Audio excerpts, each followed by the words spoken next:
अस्सलाम वालेकुम दोस्तों, इनसाइड पे मौजूद फखर में खुशामदीद। इमरान खान ने एक और फिक्स्ड मैच जीत लिया और मैच जीतने के बाद ये दावा भी कर दिया कि जनाब ये मैच तो बहुत ही ज़्यादा सनसनीखेज था, बड़ा तगड़ा मुकाबला हुआ और आखिरकार मैंने ये मैच जीत लिया। आप सोच रहे होंगे कि ये कौन सा मैच था जो फिक्स्ड भी था और सनसनीखेज भी, और सनसनीखेज होने के साथ साथ मुकाबला तगड़ा भी हुआ और यकतरफा तौर पर इमरान खान साहब ने मैच जीत भी लिया। मैच फिक्स्ड भी था और इमरान खान साहब ने मैच फिक्स्ड को जीतने के बाद खुशी से शादियाने भी बजाए और इस बात का भी इज़हार किया कि यार क्या ज़बरदस्त मुझे ये फ़तह हासिल हुई है और ये फ़तह पूरी की पूरी उम्मत मुस्लिमा की फ़तह है। और इमरान खान साहब अगर कोई बात करें तो यकीनी तौर पर उसके पीछे कोई ना कोई वजह होती है, और अगर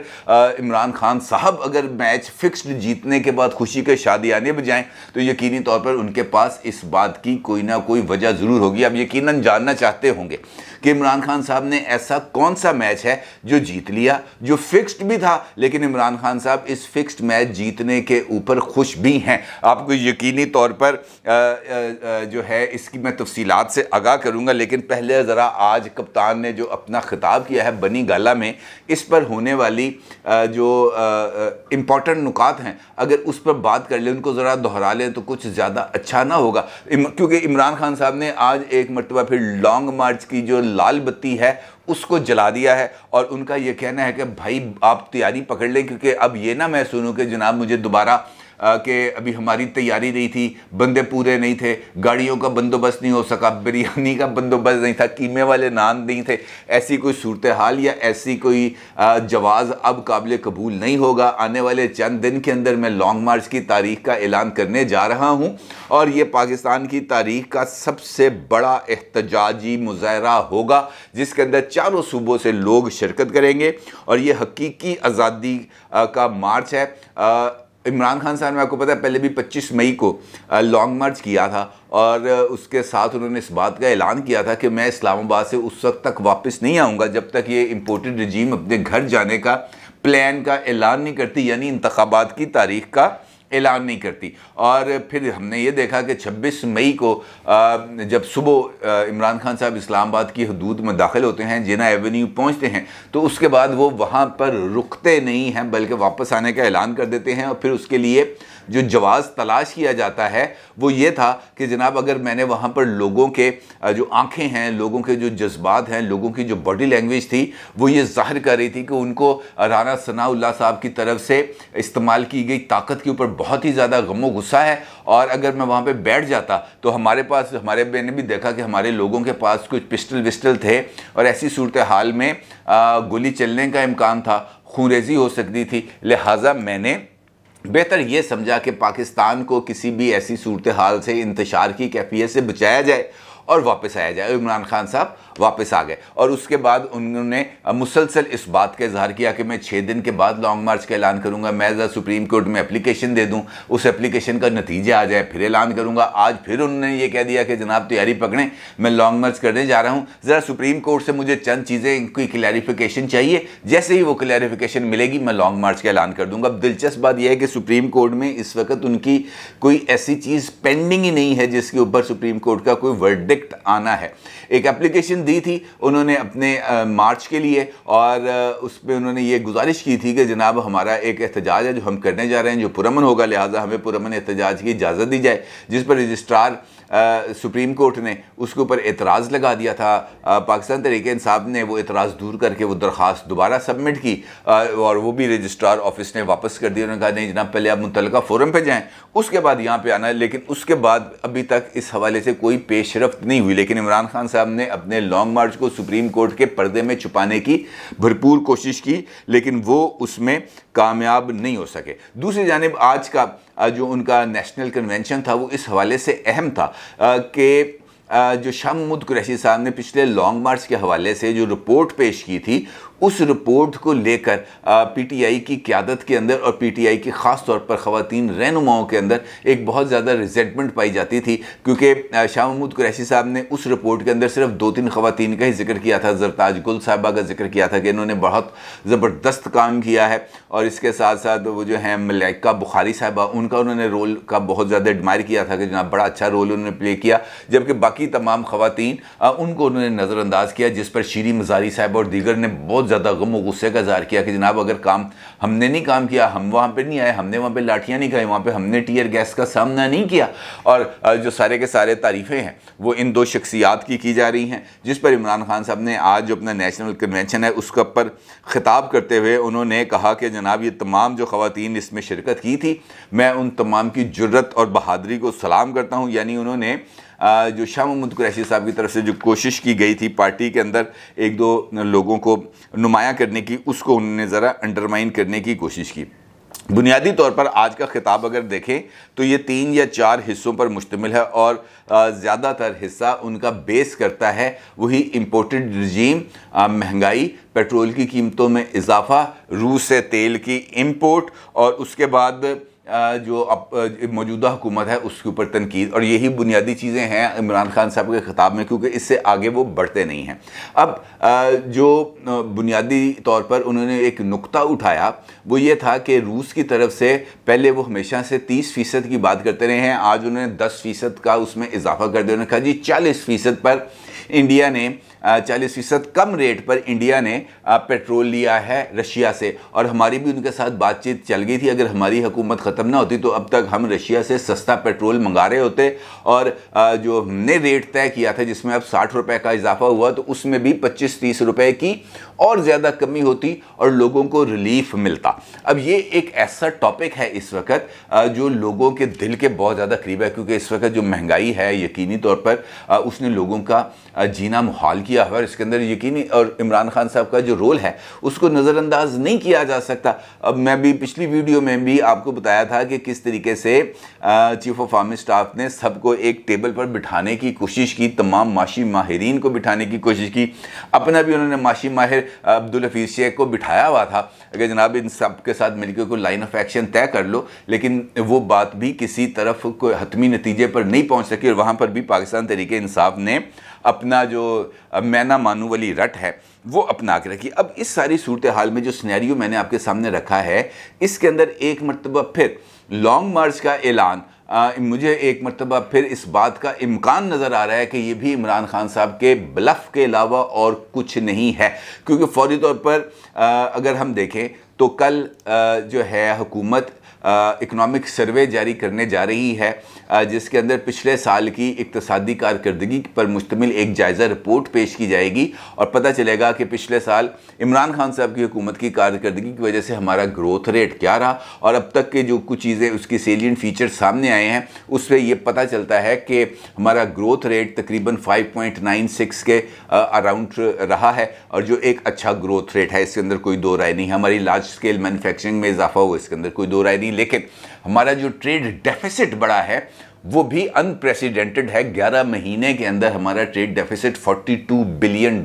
को टच कर गया है, और इसका मतलब यह है कि अब हमारे पास मज़ीद इंपोर्ट्स की गुंजाइश नहीं रह गई, और अगर हम मज़ीद इंपोर्ट करने की कोशिश करेंगे चीज़ें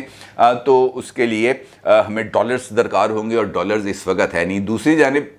हमारे जो फॉरेन करेंसी रिजर्व्स हैं इनके ऊपर भी बहुत ज़्यादा प्रेशर आ रहा है, और 10 जून को हुकूमत बजट पेश करने जा रही है। लिहाजा कुछ चीज़ें तो तय है कि 10 जून तक बजट पेश करने से पहले तक इमरान खान साहब लॉन्ग मार्च की किसी किस्म की तारीख का ऐलान नहीं करेंगे। दूसरा, जब तक बजट पास नहीं हो जाता उस वक्त तक इमरान खान साहब लॉन्ग मार्च की तारीख का ऐलान नहीं करेंगे, ये बात भी तय है। क्योंकि बजट पास होने में रुकावट का मतलब ये होगा कि पूरे का पूरा मुल्क एकदम बैठ जाए, ना किसी को तनख्वाहें मिले, ना किसी को पेंशन मिले, ना कोई तरक्याती मंसूबों के लिए फ़ंड जारी हों, ना डेफिसिट की पेमेंट्स हों, ना डेट पेमेंट होगी। कोई चीज़ ऐसी हो नहीं पाएगी जिसके ज़रिए हमारी मीशत आगे बढ़ सके। लिहाजा 3 चीज़ें तय हैं। 10 जून से पहले जो है इमरान खान साहब लॉन्ग मार्च की तारीख का ऐलान नहीं करेंगे, और बजट पास होने से पहले वो सड़कों पर नहीं आएंगे। लिहाजा ये जो जून का महीना है ये इसी तरह की सर्दी गर्मी में गुजरेगा। इस दौरान लॉन्ग मार्च नहीं होगा। वो जो लाल बत्ती के पीछे उन्होंने लॉन्ग मार्च लगाया है वो कम से कम जून का महीना तो डेफिनेटली क्रॉस कर जाएगी। अब इस जून के अंदर कौन सी ऐसी डेवलपमेंट्स इसके अलावा होने जा रही हैं जो इमरान खान साहब को लॉन्ग मार्च में मदद देगी? अगर देखें तो यकीनी तौर पर माशी हालात ऐसे हैं जो इमरान खान साहब के लॉन्ग मार्च के लिए ईंधन प्रोवाइड कर सकते हैं, यानी उसको कामयाबी से हमकनार कर सकते हैं। दूसरी जानिब इलेक्शन कमीशन ऑफ पाकिस्तान जो इमरान खान साहब का इस वक्त प्राइम टारगेट है, क्योंकि वो ये समझते हैं कि इलेक्शन कमीशन ऑफ पाकिस्तान चूँकि जो फैसले दे रहा है वो इमरान खान साहब की जमात के ख़िलाफ़ हैं, लिहाजा वो मुस्लिम लीग नून के साथ जाकर मिल चुका है। अब इसी दौरान इस किस्म की एक डेवलपमेंट होने जा रही है कि आने वाले चंद हफ्तों के अंदर कि नए चीफ इलेक्शन कमीशन का तकर्रुर होने जा रहा है और नया चीफ इलेक्शन कमिश्नर पर पीटीआई अपनी मर्ज़ी का या एक और बंदे को वहाँ पर लाने के लिए अपना दबाव इस्तेमाल करेगी और इसके लिए ही इस वक्त चीफ इलेक्शन कमिश्नर को टारगेट किया जा रहा है। सिकंदर सुल्तान राजा साहब पर मुसलसल अटैक किया जा रहा है और ख़ासतौर पर उस वक्त भी जब इमरान खान साहब हुकूमत में थे तब भी फवाद चौधरी साहब हों, आज़म स्वाति साहब हों या ख़ुद इमरान खान साहब हों, ये टारगेट भी करते रहे हैं, जुर्माने भी भुगतते रहे हैं, माफ़ियाँ भी मांगते रहे हैं, लेकिन इलेक्शन कमीशन को टारगेट करने से बाज नहीं आए। अब चूँकि जुलाई के अंदर होना है ज़िमनी इलेक्शन पंजाब में 20 सीटों पर, जो पीटीआई के लिए इस वक्त बहुत ज़्यादा matter of life and death है, क्योंकि अगर ये 20 सीटें पीटीआई हार जाती है या 20 में से 10 सीटें या 5 सीटें भी हार जाती है तो उनके लिए प्रॉब्लम होगा। प्रॉब्लम इस वजह से होगा कि जो उनके मुखालफ हैं वो ये कह सकेंगे कि जनाब ये तो 20 सीटें इनकी थी, 5 हमने ले ली या 7 हमने ले ली या 10 हमने ले ली, तो इसका मतलब यह है कि इमरान खान साहब का बयानिया लोगों की नज़र में पिट गया। और यही वजह है कि लॉन्ग मार्च इस अरसे के दौरान नहीं होगा। हाँ, ये ज़रूर है कि लॉन्ग मार्च की आड़ में इमरान खान साहब अपने उम्मीदवारों के लिए इंतखाबी मुहिम भरपूर तरीके से चलाएंगे और इस इंतखाबी मुहिम के लिए लॉन्ग मार्च, मौजूदा महंगाई, बजट के अंदर आने वाली महंगाई, टैक्सों की शरह में रद्दोबदल, ये वो तमाम अवामिल होंगे जो इमरान खान साहब के लिए सूदमंद होंगे अपनी एहतजाजी तहरीक चलाने के लिए, और ये उसकी बहुत ज़्यादा ज़रूरत है। दूसरी जानिब हुकूमत है और उनकी तरफ से भी ये बात सामने आई है कि जनाब अखियाँ उड़ीक दियाँ दिल वाजा मारदा। राना सनाउल्लाह साहब ये कहते हैं कि भाई आप आए, हम तो कब से आपके मुंतज़िर हैं, आपका खैर मकदम करने के लिए हमने पहले भी बहुत ज़्यादा बंदोबस्त किए हुए थे, अब भी आपकी खातर मदारत में किसी किस्म की कमी नहीं छोड़ी जाएगी और भरपूर इस्तकबाल किया जाएगा। यानी लॉन्ग मार्च अगर पीटीआई करती है तो एक मरतबा फिर वैसी ही सूरत हाल का सामना करना पड़ेगा जैसे माजी में किया गया। अभी तो खैर मुकदमात भी चलने हैं, देखना यह है कि उसके अंदर कौन सी सूरत हाल डेवलप होती है और उससे क्या नताइज हासिल होते हैं। लेकिन जो ये वाला मैच अलबत्ता जो लॉन्ग मार्च का है ये मुझे फिक्स्ड होता हुआ अभी नज़र नहीं आता। कल को हो जाए मैं कुछ कह नहीं सकता, क्योंकि ख़ुद शेख रशीद साहब ने इस बात का इंकशाफ किया कि इमरान खान साहब राब्ते में आ गए हैं और नंबर्स भी खुल गए हैं और जो कनेक्शन है वो बहाल हो गया। अब कल को इस दौरान कोई डेवलपमेंट हो जाए तो वो एक अलग बात है, लेकिन ये ज़रूर है कि ये सिलसिला अभी आगे बढ़ेगा। दूसरी जानिब ये जो फिक्स्ड मैच जिसका मैंने आपसे गुफ्तगू के आगाज़ में जिक्र किया था, मामला ये है कि इमरान खान साहब आज एक मरतबा फिर अगली टर्म के लिए बिला मुकाबला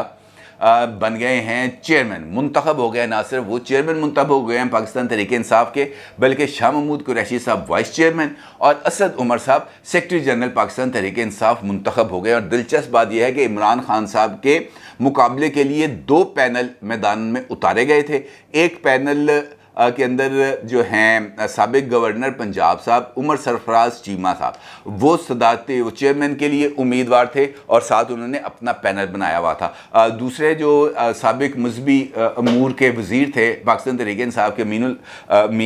क्या नाम है उनके, नूरुल्लाह कादरी साहब, वो थे उस पैनल के अंदर और उन्होंने भी अपना पैनल एक दिया था कि जनाब ये पैनल है हमारी तरफ से। इस तरीके से इमरान खान साहब ने जो पैनल दिया था उसमें इमरान खान साहब चेयरमैन थे और शाह महमूद कुरैशी साहब थे, असद उमर साहब थे। अब हुआ ये कि at the 11th hour match fix हुआ और ये जो दोनों मैच तो यकीनी तौर पर फिक्स था। इमरान खान के मुकाबले में किसने कागज़ जमा कराने थे? पोलिंग से पहले ही ये जो दोनों पैनल से इन्होंने अपने विड्रॉ कर लिया वसी तर कौमी मफाद में, और इमरान खान साहब और उनका पैनल बिला मुकाबला मुंतखब हो गया है और उनको इस बात का इख्तियार मिल गया है अब कि जनाब वो बाकी ओहदे जो खाली रह गए हैं जिनके ऊपर इलेक्शन नहीं हुआ, वो चेयरमैन साहब अपनी सवाबदीद से वो तंजीमें भी मुकम्मल करेंगे और वहाँ पर उम्मीदवारों को नामजद भी करेंगे। अब ये वो पार्टी है जो बुनियादी तौर पर, बल्कि इन्होंने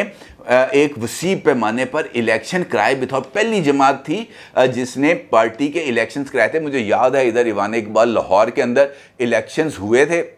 और बाकी जगहों पर भी इलेक्शंस हुए थे और वहाँ पर एक अच्छा मुकाबला हुआ। तो ऑल दो वहाँ पर भी मैनेज हुआ, जिस पर जस्टिस वजीउद्दीन ने अपनी एक रिपोर्ट पेश की थी और उस वक्त उन्होंने अलीम खान साहब और जहांगीर तरीन साहब को इसका जिम्मेदार करार दिया था कि यहाँ पर जो गड़बड़ हुई है, इन इलेक्शंस के अंदर भी गड़बड़ हुई है, यहाँ पर भी पैसे चले हैं, यहाँ पर भी धौंस चली और इन दोनों के खिलाफ कार्रवाई की जाए। लेकिन इमरान खान साहब ने जस्टिस वजीउद्दीन साहब को फारग कर दिया था, ATMs अपनी बचा ली थी। उसके बाद उन्होंने ये सोचा कि यार ये वाला काम ख़राब है, ये नामजदगियों वाला काम ठीक है, और फिर इसी को लेकर इमरान खान साहब आगे चले गए। अब वो जमात जो जमहूरियत के ऊपर यकीन रखने का दावा करती है और वो ये कहती है कि मरूसी जमातें हैं, वो खुद अपने इंतखाबी अमल के अंदर अपने मुकाबले में किसी और को खड़ा होने की इजाज़त ही नहीं देते, अपने पैनल के मुकाबले में किसी और पैनल को खड़ा होने की इजाज़त ही नहीं देते, और फिर जीतने के बाद, मैच फिक्स्ड होने के बाद कहते हैं ओहो थक गया यार, मैच बड़ा सनसनीखेज था। दावा ये करते हैं कि पार्टी इलेक्शन का बुनियादी मकसद मेरिट को पर अमल दरामद करना है। वो लोग जो काम करेंगे उनको नीचे से ऊपर लेके आया जाएगा, उनको पार्टी ओहदों से नवाजा जाएगा,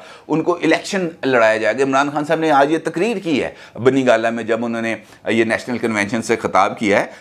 तो अगर ये सब कुछ ऐसे ही है तो इस मुल्क के निज़ाम ने ऐसे ही चलना है, तो फिर इमरान खान साहब हों, नवाज शरीफ साहब हों, आसिफ जरदारी साहब हों, कोई और हो, तो इसमें फ़र्क कोई नहीं पड़ता। मरूसियत सिर्फ ये नाम नहीं है इस बात का कि एक के बाद दूसरे का बेटा आ जाएगा या बेटी आ जाएगी। मरूसियत ये भी है कि मेरे अलावा कोई और पार्टी चेयरमैन बन नहीं सकता। इलेक्शन तो होना चाहिए था। इमरान खान साहब के पार्टी के अंदर कम से कम 2, 4, 6 मुखालफ ही होंगे, उनको खड़ा करके अपने मुखालफत में 6 वोट डलवा देते, इलेक्शन की साख बन जाती, इस पर फिक्स्ड होने का इल्ज़ाम न लगता। लेकिन अल्टीमेटली ये इलेक्शन फिक्स्ड था जो इमरान खान साहब ने जीता। अपनी राय का ज़रूर इज़हार कीजिएगा। आपको बहुत शुक्रिया। अल्लाह हाफ़िज़।